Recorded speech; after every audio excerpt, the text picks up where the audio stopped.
From the top rope, this is the Squared Circus. That's the occult phenomenon. Recording in progress. I realize I like paint. That was a botch. Hold on. So anyway, that's how it's gonna go. So Nick Aldis, the newest person to be unhappy with the company he works for. That seems to be a trend going on with all of them. There was another person, I don't remember her name, but I think shortly after Nick Aldis, the whole thing started. I think she might have been their champion. I'm not looking it up now. I knew it at one point, but I think she was unhappy too and asked to, or just let her contract. I don't know what happened, but there was another person there who was unhappy with NWA and was like, "Oh, I'm out." Which is kind of interesting when you're the champion too, and you're feeling that way. Yeah, and Aldis was an ex-champion. But what I am wondering, as I sip my whiskey, is like, is this all part of like the Great Resignation, right? You've heard of the Great Resignation? Mm-hmm. This term, how all these people are just like quitting their jobs over the past like year or so. Because like in like real life in America, people are quitting their jobs left and right. It's a thing. I think I know more people who have quit their jobs in the past year and a half than that have kept their jobs. You and I both have. Yeah. I also think though with wrestling, they always think that the grass is greener on the other side, just like in real life. Yeah. So I feel like he thinks like, okay, well, I'm not the number one guy anymore. So therefore, if I go to here, I'll probably be the number one guy, which is not going to be the case. Yeah, it feels like it. And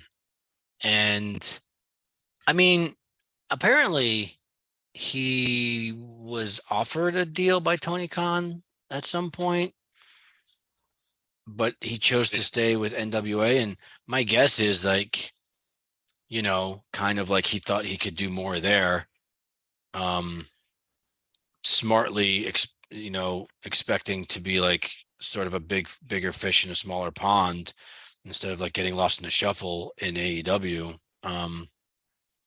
And he did. He was the biggest thing, and then like he carried the company. I think a lot of people would say for a couple of years. But you also can't be on top forever if you want the company to grow. People are just going to get tired of that. So he has to learn to either say, "Hey, I did this," kind of like a Jericho, where, "Hey, I built this company or I helped this company, and now I have to put over other guys or get the newer people up." If you're just going to be unhappy because you're not the number one guy, that's an issue too. But I don't know the full story, so there could be like a lot of shit behind the scenes. I don't know, but if you think that the grass is greener on the other side, he's going to be mistaken. And if he thinks that he's going to be the champion forever, that just does never happen. That never happens. Yeah, I don't know exactly what it is. I mean, everything I read about it was pretty vague. He was unhappy. He threw some insults. But I'm tired of hearing that. Everyone seems to be unhappy with all their freaking organizations. Yeah. I mean, there's a lot. Well, not everyone. I'm sorry. I shouldn't say everyone. I'm just saying like there's a lot of times you hear that though now. Yeah, I mean that's why we're talking about it. That's why it's not just like Nick Aldis did this thing. It's like now, because for a minute it's like, oh, something must be going on in AEW because all these people are talking about how they're unhappy. Well, now people at NWA are starting to talk about how they're unhappy. Yeah, it's everywhere. In a couple of months it'll be Impact. Yep. And then in a year it'll probably be WWE again, right? Because it was WWE before. But right now, like Triple H, I think there's a honeymoon period. Yeah. Right. Everybody's happy. Everybody wants to work with Triple H again. They're, it's better than it was. It's all perspective too, because look at Ortiz and Santana in AEW. They actually have a fallout between them two because Santana wants to be more than what they're given in AEW. Ortiz is just actually happy for what he has. Yeah. So that's why I don't know if you heard about that, but that's the reason why they're actually they have like issues. And so I think it's all perspective of like what you're happy with and what you whatever.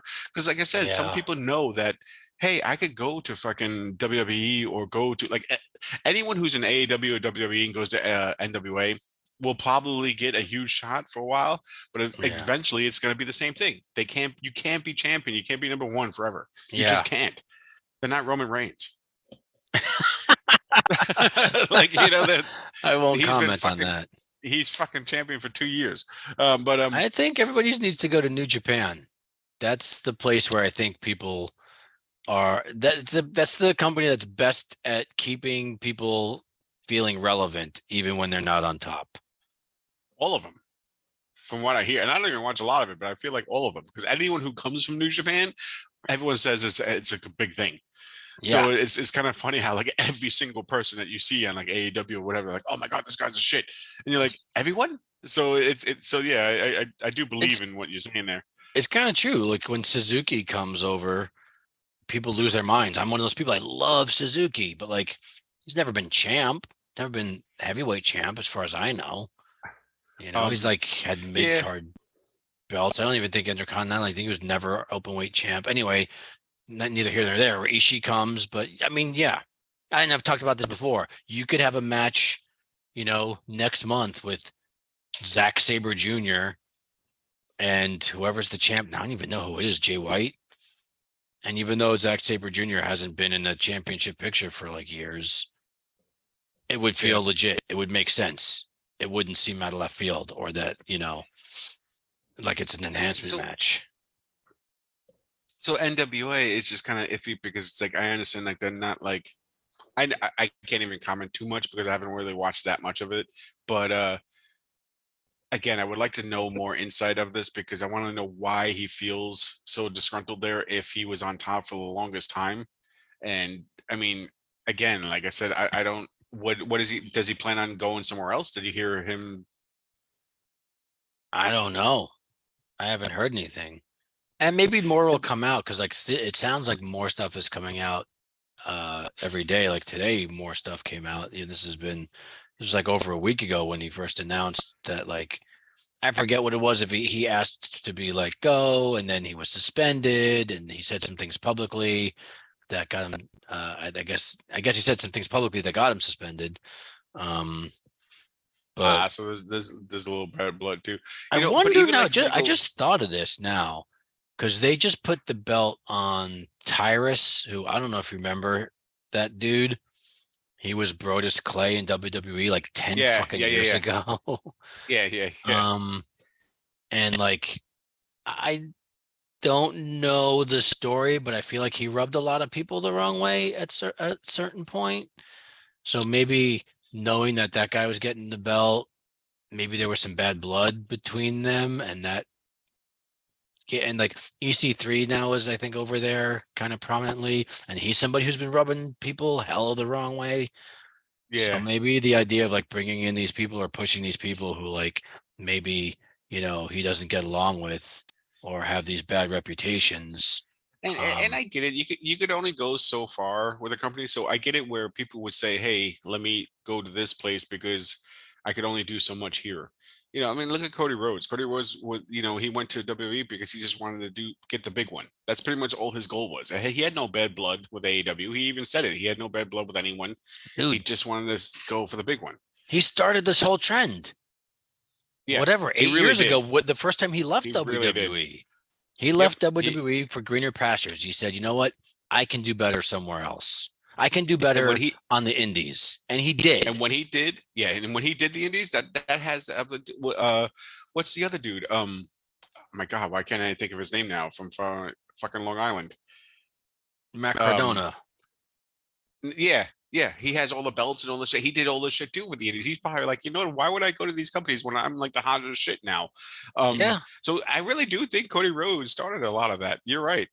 And because when you do that, like a Saraya, also too, certain companies have different rules. She wasn't getting cleared at WWE, and then also she has all these notes. She went to all these freaking MRIs. She went to all these doctors. She said they finally cleared her. They did say that like she goes, "Can I wrestle?" She goes, "Well, let's start off slow with like maybe like a match a month and see what happens." And and it's not, so they are going to keep it close on her, but they wouldn't even clear them. And who knows? Maybe they know right, in WWE. But the fact that the same thing that happened to Brian Yeah. Danielson, he wasn't cleared for the longest time. He's like, dude, all my doctors are saying yes, and then he finally said, yeah, you could come back. So maybe it's just like different rules and this and that. So they figured, I think it has to be different, like all different scenarios. I feel like, but I mean, everybody I has think a different time situation. frame.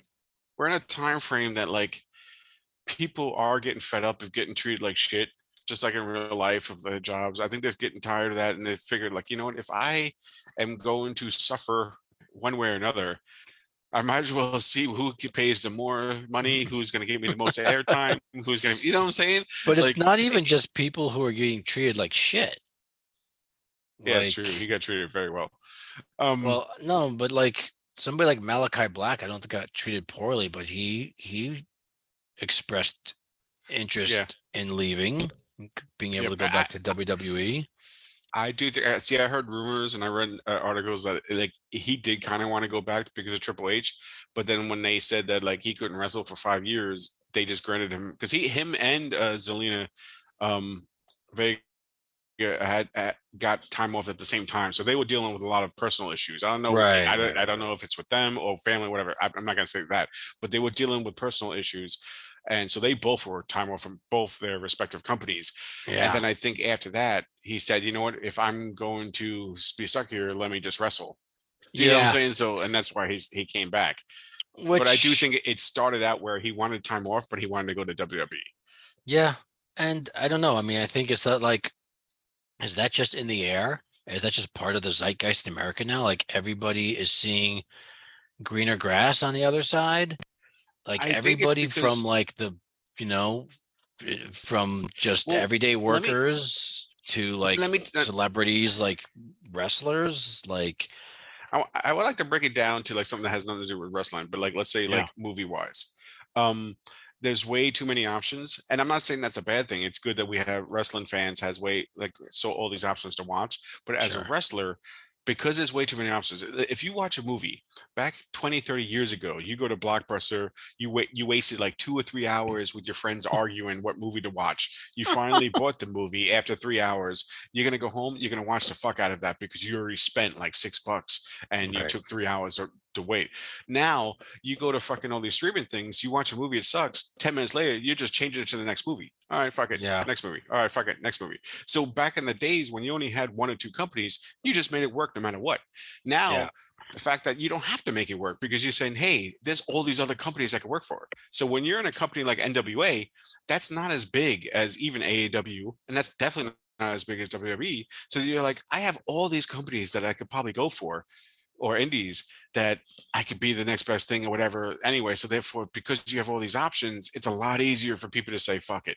Yeah. And I guess there are a lot more options now. I mean, even a few years ago. Hell, absolutely. Like if you went back like 10 years ago, WWE was probably considered the only real option. I mean, Impact and Ring of Honor are around, but they were I feel like they were kind of seen as like, well, Ring of Honor was kind of seen as like a stepping stone to something bigger. And then Impact was kind of, especially at that time, getting a lot of ex-WWE guys. It just wasn't the same thing as like, as it was in the early days. And then everything started to become more legit a few years ago. First, you get Impact hires Don Callis, and all of a sudden that seems like a more legitimate place. It's people are saying what a big difference it made and how much better of a product it is. Ring of Honor gets a boost, right, with Cody and the Young Bucks and the New Japan connection. All of a sudden they're selling out Madison Square Garden and stuff. So now Ring of Honor is back in this prominent role and seen as something legit. New Japan at the same time is on the rise in America. It was always big in Japan, but it gained this new American audience when Kenny Omega and Okada were having their feud that really it got so much press, and you had people like Steve Austin praising their matches as like the best he's ever seen. Like all of a sudden, New Japan is seen in America by more and more people. Plus, then you get, like Cody and a lot of the other American people going over there. Eventually Jericho. So like all of a sudden, where you just had WWE, now you've got Ring of Honor, you've got New Japan, and New Japan, if you're looking to be like big time, like in Japan, like those match, I mean, nothing is bigger. Tokyo Dome, it's like a 50,000 seat place or something like that, something ridiculous. And they're running the Tokyo Dome. So like, yeah, I see what you're saying. Options opened up in the past few years. And when you have all these options, you're like, it's just like now in real life, all these places, so to speak, saying that, oh, they're hiring this, not whatever. So people are like saying, hey, if I'm going to suffer while working and getting treated like shit or getting not what I want, I might as well not work and wait till a better option opens up. And I think that because there's so many options and things like that now, people are like saying, fuck this. People are just getting tired. It goes both ways. I do think that like some people should know better to, like I said, if it was one of those situations where they're just being a crybaby saying, hey, I'm not getting what I want now, even though they got treated like gold for years, you're like, well, you got to pay your dues. But I just think it's a lot easier for people to not care about a place now. It's the same way of like all these dating apps and freaking social medias and shit where like, you're talking to someone and you're like, oh, you get into an argument. Okay, well, I have A, B, C, and D now ready. Like, so so I think that has a lot to do with a lot of the shit that we're seeing nowadays. Yeah, I think there's a little bit of the culture too. I think the pandemic gave people a little bit of just like, life is short, man. Fuck it, go for what you want, Yeah, I agree with which that. is not a realistic outlook. Your options are still limited. There's the world isn't out there for like a million options for you to choose, and like you're gonna find the exact right one for you. Like it's just like all those millions of stores that says now hiring, and all of a sudden they're not. They just have the sign there to save face corporate. Yeah, you know what I'm saying? Like, oh, to save face, we're going to say that we're hiring, but they don't want to because they save money not hiring. So, so even though the grass looks greener, you forget that it's really not.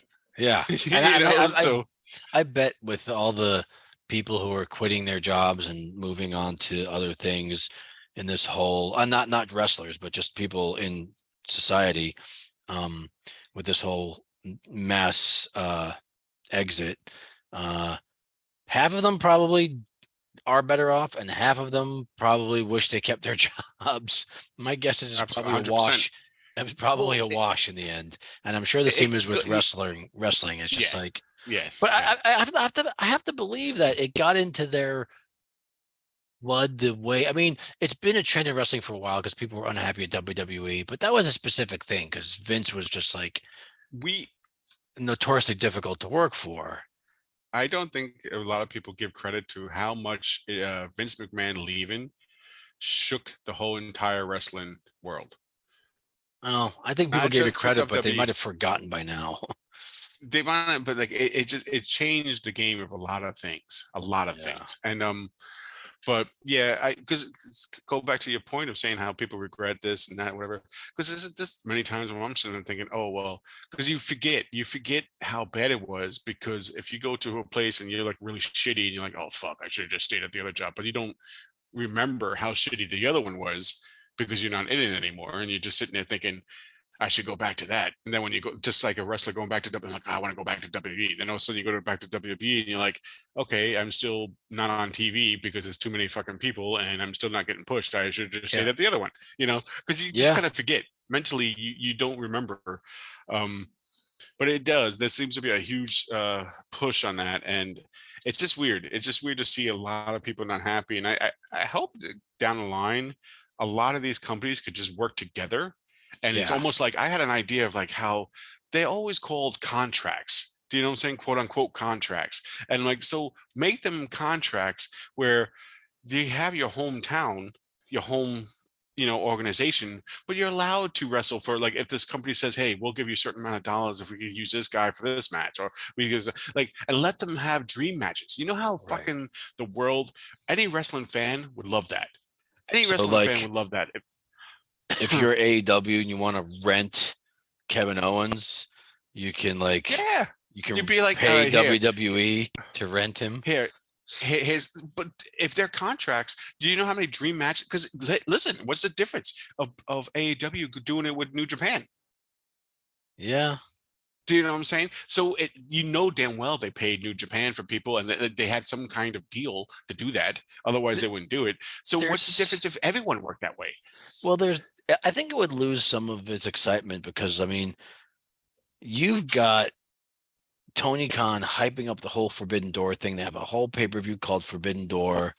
And if it's not forbidden, then it's not exciting anymore. If anybody could just go anywhere, the dream matches are not going to be as much of dream matches because everybody's going to be able to wrestle everybody. Let's know what not I make mistake.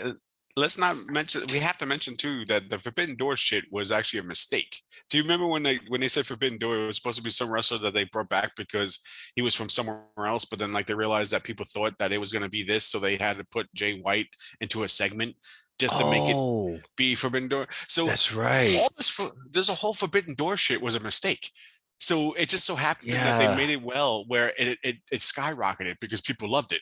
But because they got so hyped about saying, oh my God, we're gonna do New Japan against AEW, blah, blah, blah. So they said, fuck. So now we had to stick Jay White into a silly ass promo in the last minute just so the people could be happy. So the fact that this mistake happened, I feel like it's good though. I hope down the line that WWE can work with AEW, they can do something together because I think in all, wrestlers are all friends with each other anyway. They're all friends with each other. I see them all hanging out. They're all from everywhere. Most of them know each other from the indies. You know what I'm saying? So it's instead of sitting there saying, "Hey, I'm feeling shitty in this organization," no, I want to stay in this organization because I have a chance to wrestle my friends here in this organization. Or I have friends. I think it'll be a perfect wrestling. I think all wrestling fans would like it. I think the wrestlers would love it. Yeah. And you could do it. You could do it in a way like New Japan and AEW did it, where they still have their respective homes, but they could still sit there and have their dream matches. Apparently, we have a dream match coming up with your boy, your favorite of all time, Eddie Kingston. Eddie motherfucking Kingston. Let me tell you something. I have to do a small rant. I saw an ad saying by Khan saying, "Oh, off of their 5 wins in a row, they're on a hot streak." And I laughed because I'm like, they're all on dark. All that hot streak was 5 weeks was on dark. That doesn't mean dick. You know what I'm saying? Because you fought 5 jobbers. So you are 100% right. Remember when you said, "Oh, the people are just going to dark to get their wins up"? That's all it was. They were all on dark to get their wins up and say, "Oh, they're on. They won the last 5 matches, so they're on their hot streak." I'm like, no, it wasn't. No one even saw it. But anyway, that was keep doing that, and people will start to get disgruntled. Yeah. But anyway, I don't know what the answer is. Yeah, I don't know what the answer is with people. I personally believe that I think it'll make everyone happy. My answer is everyone will probably be happier if there was some kind of, you have your home, but you could actually wrestle your friends and other companies to make dream matches, so it always stays fresh. I mean, it always stays fresh then. Yeah. You don't have to do it all the time. You can do it like once a year, have how they did with New Japan. That's just, I feel like my answer. People I think would enjoy that more. I think there's got to be something between, people have to consider that there's a lot of just random chance when it comes to wrestling. People are in the right place at the right time, or the wrong place at the wrong time. Yeah. Right? Somebody could be getting a big push and then get injured, and it just stalls everything. And even when they come back, everything is moved on. It's hard to just reinsert them if they didn't get the full push that they were getting the first time, if they're not prominent enough to just be reinserted. You're starting from scratch with them, but it's too late. Everybody's moved ahead. One of the main things, and we can go back to the 80s, but one of the main things, the reason why the 80s worked out so well is because all you had was major wrestlers fight jobbers for the regular shows, and then they only fought during the wrestling events, which was only 4 or 5 at the time. Now that we are so spoiled where they wrestling all the time, 3 times a week, it gets stale and it gets old or whatever. So therefore, if you have all your eggs in one basket and someone gets hurt, you're fucked. That's why you need multiple storylines to make multiple people feel special. And they don't do that. Most people don't do that. Yeah. Do you know what I'm saying? Like they focus agree. all on like a few handfuls. So if you focus more on your whole entire team, almost with storylines and this and that, everyone feels kind of special. So you wouldn't have this whole dilemma of people feeling disgruntled. I agree. And I think that AEW kind of had that. I mean, New Japan kind of has that. You don't hear a lot of people being disgruntled in New Japan. It happens very infrequently. AEW kind of had that. I felt like in the beginning, the first year, yeah, everybody felt relevant. Everybody felt important. I think smaller roster, right? That had a lot to do with it. But I just like, watching Cody leave WWE and make it on his own, just like busting his ass, doing every indie show he could, like. That was cool and that was awesome. And it was great to see somebody kind of take their future into their own hands and, make it on their own, kind of almost like a self-made person. But I don't think that's just possible for everybody. Even if you take another carbon copy of Cody and had them do the same thing, it might not have just worked out because who knows what happens. One day he's late for his plane. Something it is random shit, and like, well, yeah, I talked about this the other day. Like, if you look at Billy Gunn, like he's living his best life right now, and that's just like right place, right time. Yeah, nobody could have predicted he's not really that. Doing much either. So no, it just fell in his lap. Really, I mean, he's doing great with it, and he's killing it. With the gimmick, the whole scissoring and acclaimed thing, but like that shit was just so many random things put together, which is like Danhausen one day decides to call the Gunn Billy Gunn's kids the Ass Boys. The Acclaimed somehow get involved with the Ass Boys thing, and they become really popular at the same time. Like all these things just happened. And you couldn't have done it on purpose. It was all totally organic. When people are disgruntled, I just want to go back to like the topic of disgruntled. It's like, then you got to look at people like Jericho. I feel like Jericho is a prime example of he makes anything that he does pretty much work. He also knows his roles where he's not. Yes, he's a Ring of Honor champion now, but before it's like he'll get the champion on his back because he's a known name, but then he'll put people over. He knows his role well. He doesn't have to be the number one guy. He's been on the side. He's been on the side. He puts people over, even the people in his clique. He always has factions, so this we're here to get them over. So he does a lot more for the company that he doesn't have to be the top guy.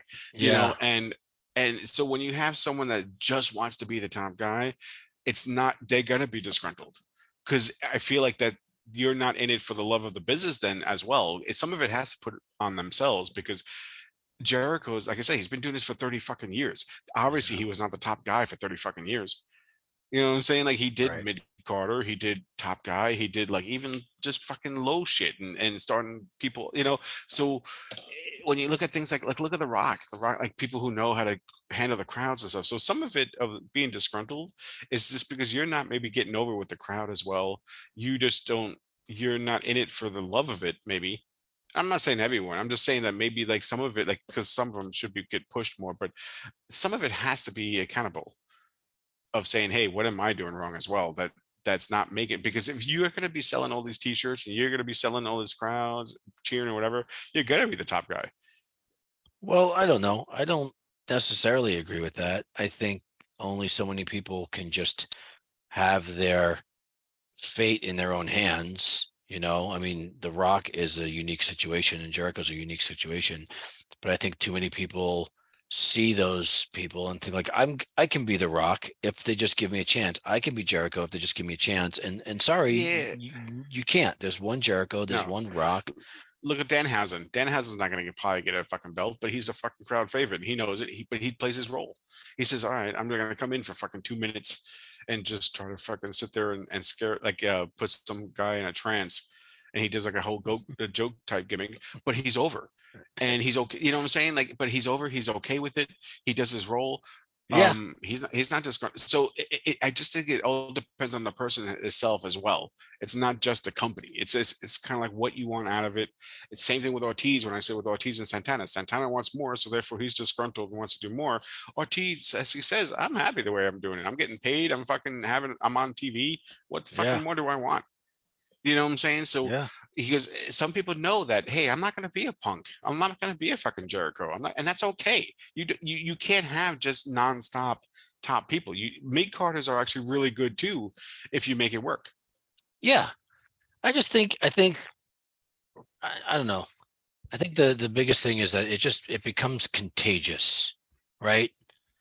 And that's why I think it's related to the whole trend in America now. One person makes his own way and then says, everybody else says, I can do that, whether they can or not. And I think that's mostly what's happening now. Which I mean, it makes it sound like obviously each situation is different.